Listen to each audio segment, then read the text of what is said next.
आज की कहानी को शुरू करूं, उस कहानी को शुरू करने से पहले महज मैं आप लोगों से इतना ही कहूँगा कि जितनी क्राइम की कहानियाँ मैंने आप लोगों को सुनाई हैं, उन सारी कहानियों को सुनाने के बाद में एक चीज़ जो मैंने ऑब्ज़र्व की है वो ये है कि आज के इस दौर में ऐसा कोई भी रिश्ता नहीं है जिस रिश्ते को कलंकित ना किया गया हो, और ऐसा कोई भी क्राइम नहीं है जिसमें रिश्तों को एक तरीके से बहुत ही बुरी तरीके से कुचलाना गया हो।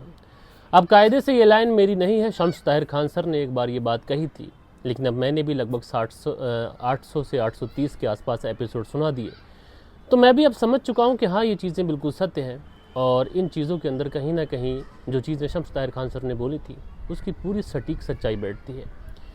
क्योंकि दोस्तों, आज की जो कहानी मैं आप लोग को सुनाऊंगा, इस कहानी को जब आप लोग सुनेंगे तो आप लोग ये सोचने पर मजबूर हो जाएंगे कि आखिरकार इस रिश्ते को भी इंसान कलंकित कर सकता है।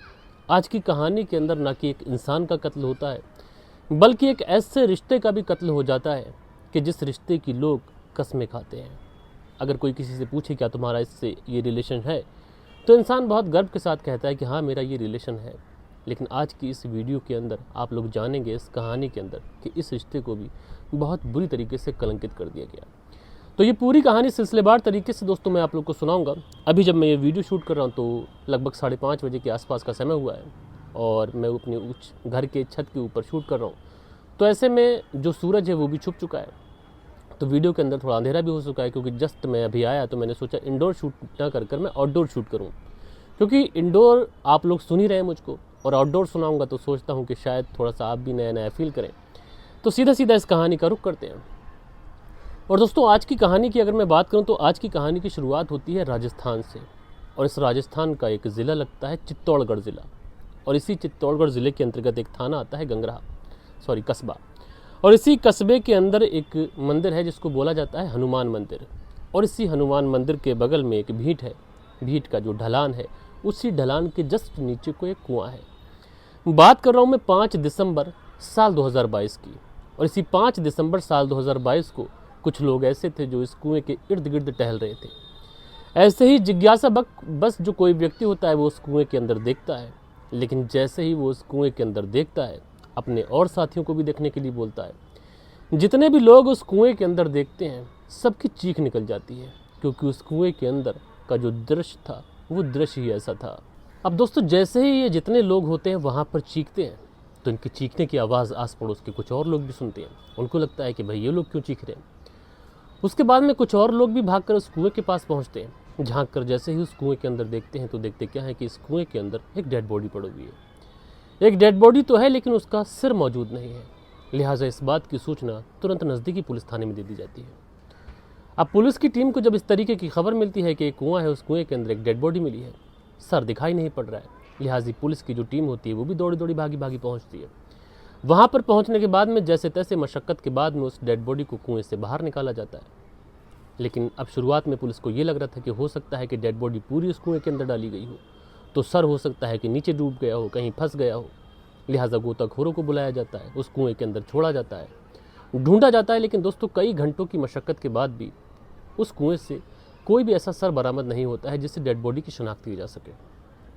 अब पुलिस के लिए उलझन ये थी कि एक मर्डर हुआ है, उस मर्डर का खुलासा करना है, लेकिन यहाँ पर कातिल तो छोड़िए, डेड बॉडी की शिनाख्त भी नहीं कर सकते, क्योंकि जो सर है डेड बॉडी का वही मौजूद नहीं है।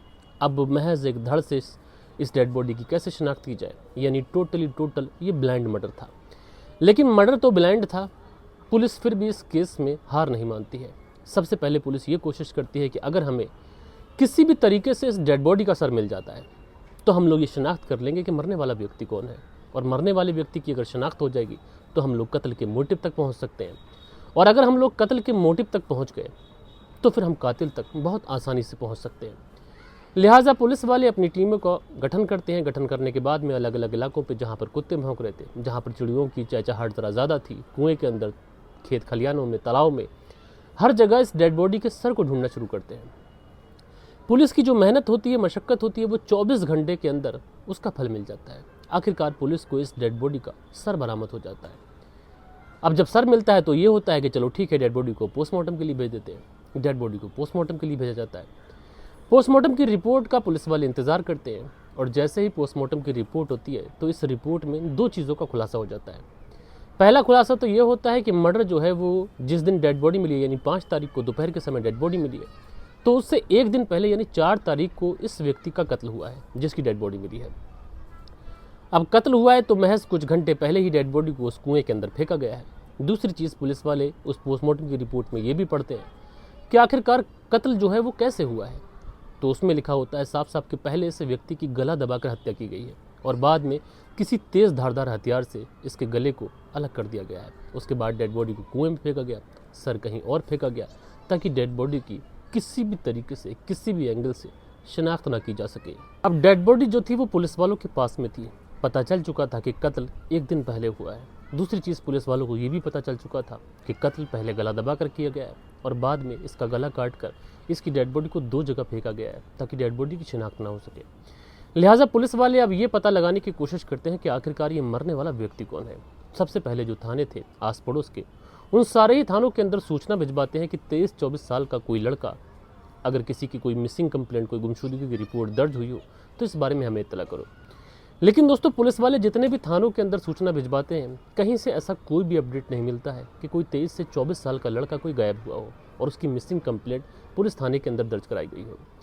अब जब पुलिस थानों से इस तरीके की कोई खबर नहीं मिलती है तो उसके बाद में पुलिस वाले आस पड़ोस के जितने भी इलाके थे उन सारे ही इलाकों में सूचना भिजवा देते हैं, अपने मुखबिरों को एक्टिव करते हैं, पुलिस वालों को भेजते हैं, हर एक व्यक्ति से बात करते हैं। किसी के घर का कोई व्यक्ति कोई गायब हुआ हो, किसी ने डर की वजह से कोई मिसिंग कंप्लेंट ना लिखाई हो, या फिर कुछ ऐसा भी होता है कई बार घर वाले भी इन्वॉल्व होते हैं। लेकिन इस पूरे इलाके के अंदर पुलिस वालों ने छानबीन कर ली थी। लेकिन पुलिस वालों की किस्मत कहें या फिर कुछ और, कि पुलिस वालों को इस केस के अंदर कुछ भी हाथ नहीं लग पा रहा था। लिहाजा पुलिस वाले फैसला करते हैं कि अगर इस डेड बॉडी की फोटोग्राफ्स को हम लोग सोशल मीडिया के ऊपर सर्कुलेट करें तो शायद इस डेड बॉडी के बारे में कुछ पता चल सकता है। लेकिन यहाँ पर मुश्किल ये थी कि जो डेड बॉडी थी उसका सर कटा हुआ था और सर कटी हुई डेड बॉडी का फोटोग्राफ्स अगर किसी भी सोशल मीडिया प्लेटफॉर्म के ऊपर डाला जाएगा तो कम्युनिटी गाइडलाइन के तहत उस फोटो को हटा दिया जाएगा। इसलिए पुलिस वाले उस फोटो को एडिट कराते हैं। एडिट कराने के बाद में सोशल मीडिया के ऊपर पोस्ट करते हैं, चाहे व्हाट्सएप ग्रुप हो, इंस्टाग्राम हो, फेसबुक हो, ट्विटर हो, हर जगह पर जब पोस्ट किया जाता है तो 1 के पास शेयर होता है, 2 के पास शेयर होता है, 3 के पास, और ऐसे ही शेयर करते करते ये फ़ोटो पहुंच जाता है भटखेरा गांव में। अब जैसे ही भटखेरा गांव में ये फ़ोटो पहुंचता है, वहां से एक व्यक्ति तुरंत पुलिस थाने पहुंचता है और कहता है कि साहब, ये तो मेरे भांजे का फ़ोटो है।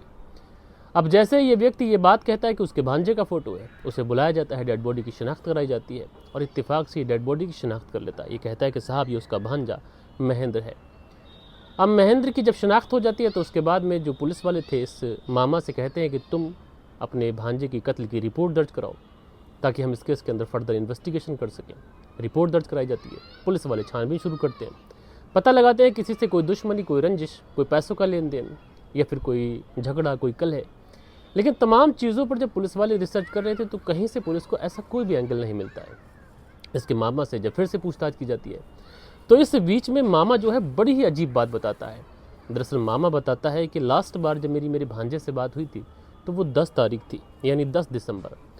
अब जैसे ही ये बात ये मामा पुलिस वालों के सामने कहता है, पुलिस वालों के तो होश उड़ जाते हैं क्योंकि पुलिस वालों को ये डेड बॉडी 5 दिसंबर को मिली थी और मामा बोल रहा है कि 10 दिसंबर को बात हुई है।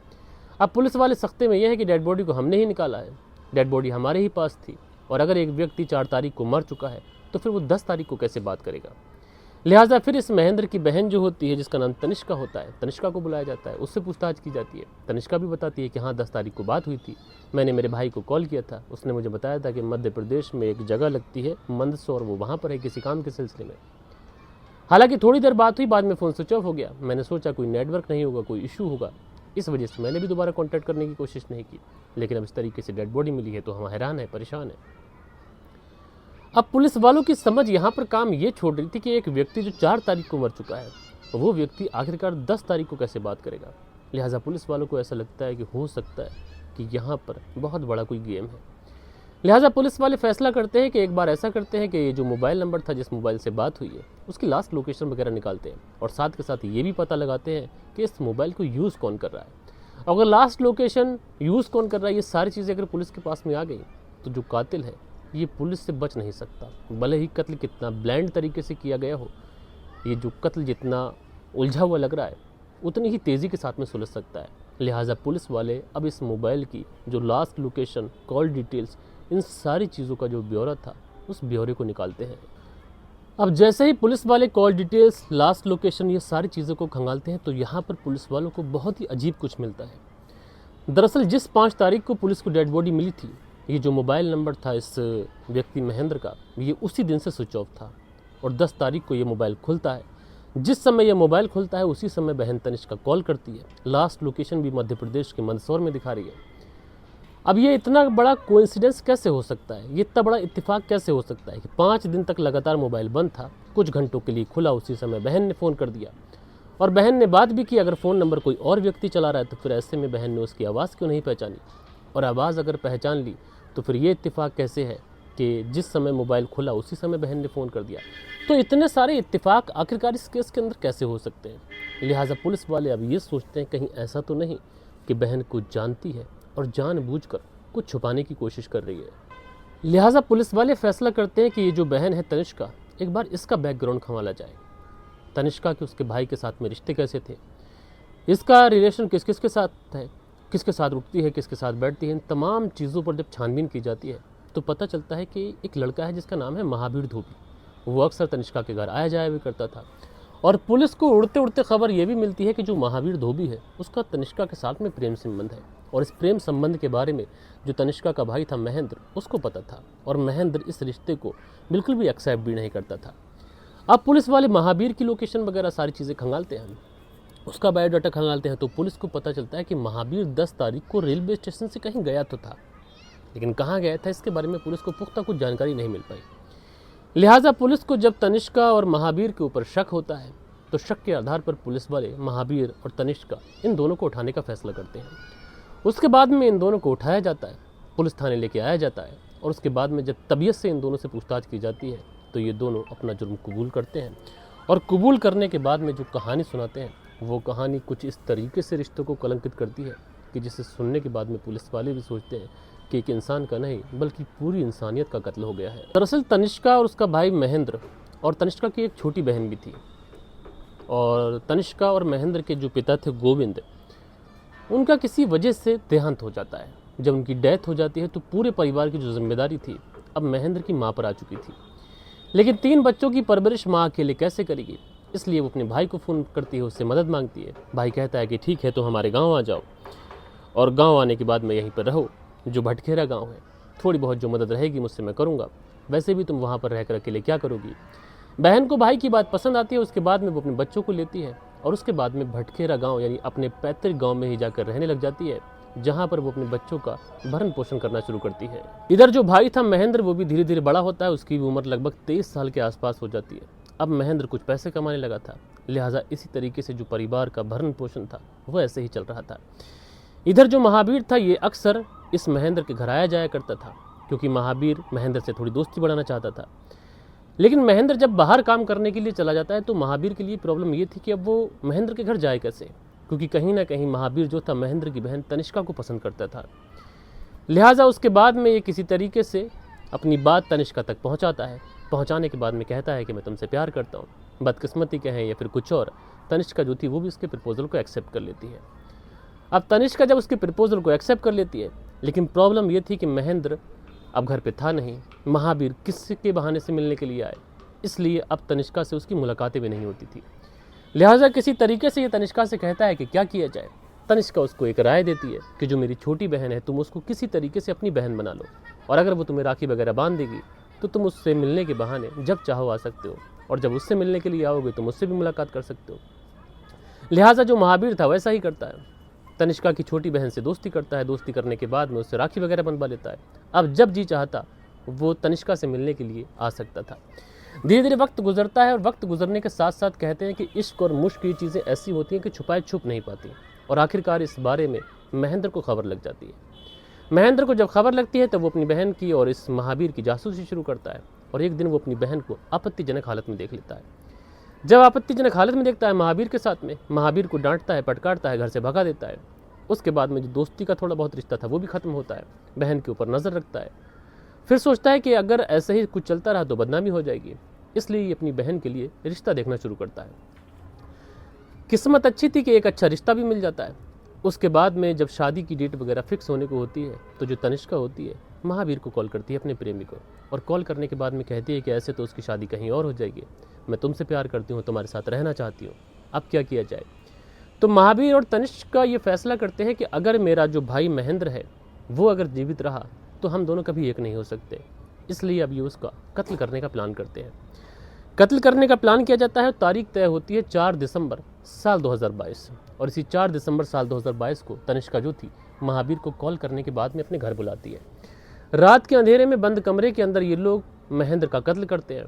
कत्ल करने के बाद में उसको डेड बॉडी ठिकाने लगाने के लिए पहुंच जाते हैं गगराहा गांव में। वहां पर ये उसकी डेड बॉडी को कुएं में फेंकते हैं, लेकिन उससे पहले ये सर काट लेते हैं ताकि डेड बॉडी की शिनाख्त ना हो सके। सर दूसरी जगह फेंकते हैं और उसके बाद में प्लान इतना सटीक बनाते हैं कि किसी भी तरीके से पकड़े ना जाएं। इसलिए जो महावीर था वो महेंद्र का मोबाइल फ़ोन लेता है, उसको 5 दिन तक ऑफ रखता है और उसके बाद में पहुंच जाता है ये मध्य प्रदेश। वहाँ पर जाकर थोड़ी देर के लिए ये मोबाइल फ़ोन ऑन करता है ताकि पुलिस वालों को जो लोकेशन मिले महेंद्र की वो मध्य प्रदेश की मिले, और उसके बाद में किसी तरीके से तनिष्का से बात करता है उसका भाई बनकर और फ़ोन कट कर देता है ताकि तनिष्का पुलिस वालों से ये कह सके कि 10 तारीख को मेरी बात महेंद्र से हुई थी। अब ये सारी चीज़ें इस तरीके से प्लान करने के बाद में जो महावीर था पहुंचता है मध्य प्रदेश, वहाँ पे सारी चीज़ें करता है, वापस घर आ जाता है और एग्जैक्ट तरीके से इसका जो प्लान था एग्जीक्यूट हो चुका था। लेकिन दोस्तों पुलिस ने जिस इस तरीके से इस केस का खुलासा किया वो सराहनीय था, क्योंकि एक तरीके से ब्लाइंड मर्डर था और इस ब्लाइंड मर्डर का खुलासा करना कोई छोटी बात नहीं थी। बहरहाल दोस्तों पुलिस ने जब ये पूरी कहानी सुनी तो पुलिस बस यही सोच रही थी कि आज के इस केस के अंदर न कि एक इंसान का कत्ल होता है बल्कि सारी इंसानियत का कत्ल हो जाता है। एक भाई अगर अपनी बहन को किसी से मिलने से रोके तो आज के इस दौर में भाई भी सुरक्षित नहीं है। बहरहाल दोस्तों आप लोग इस पूरी स्टोरी को किस तरीके से देखते हैं अपनी राय नीचे कमेंट्स बॉक्स में ज़रूर से ज़रूर दीजिएगा। मैं मिलता हूँ आप लोगों से कल के दिन किसी और स्टोरी के साथ में। जब तक के लिए अपना ख्याल रखें, देश का ख्याल रखें। और दोस्तों आज अंधेरा बहुत ज़्यादा हो चुका है तो आप लोगों के जो कमेंट्स मैं आज स्किप करता हूँ और कल के दिन आप लोगों के कमेंट्स जो है वो आज वाली वीडियो के मैं पढ़ लूँगा, तो इसके लिए मुझे माफ़ी दीजिएगा। बाकी मिलता हूँ कल के दिन किसी और वीडियो के साथ में, किसी और स्टोरी के साथ में। जब तक के लिए अपना ख्याल रखें, देश का ख्याल रखें, परिवार के रिश्तों की अहमियत को समझें। जय हिंद, जय भारत।